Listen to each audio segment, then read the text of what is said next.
I am able to help students feel like they all have something to contribute. They all have a voice, and people are interested in what they have to say. My name is Leah Juelke, and I teach at Fargo South High in Fargo, North Dakota. We have a service in town called Lutheran Social Services, and they bring in and resettle refugees from around the world. Refugees, immigrants, they make up about, I'd say, 30 to 40% of our school population. Knowing that population needed a teacher and needed help, I just really thought that this was my calling. This was the place I should be.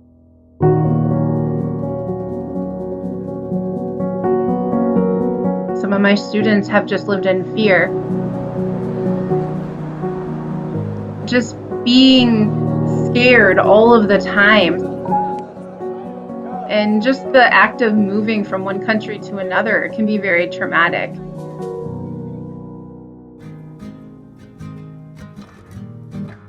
So our Journey to America project has our students writing stories about how they came to the United States. Students also write poems, and then we also go to the art museum where students are able to paint a scene from their story on canvas. And at the very beginning of the project, we do have someone who's become very successful who was a refugee themselves kick off our program and kind of share their stories.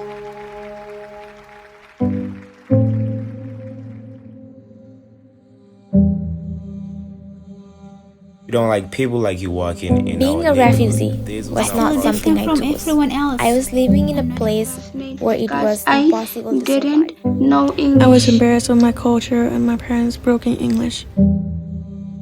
When those kids tell their stories, they're telling them in public. She has formed partnerships with North Dakota State University and Concordia College in Minnesota to provide spaces for these kids to let their stories be heard.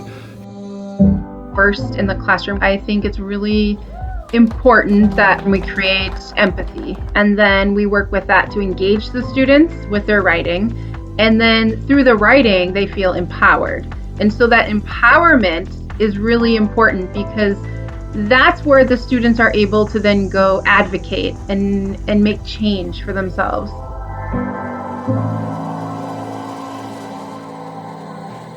Life in Iraq is so dangerous. All we hear is the sounds of bombs and guns. They, along with lots of other people, went and shared their story. Can you imagine giving up everything you have to come to America and you're told that you no longer can come? How would you feel about that? In the very end, the bill did not pass. And so my students came back to me and they felt so empowered.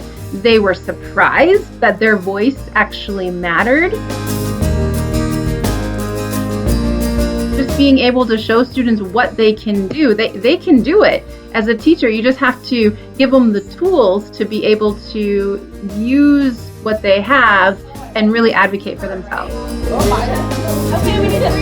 I'm just in love with being able to teach, to learn, and to be around just amazing human beings.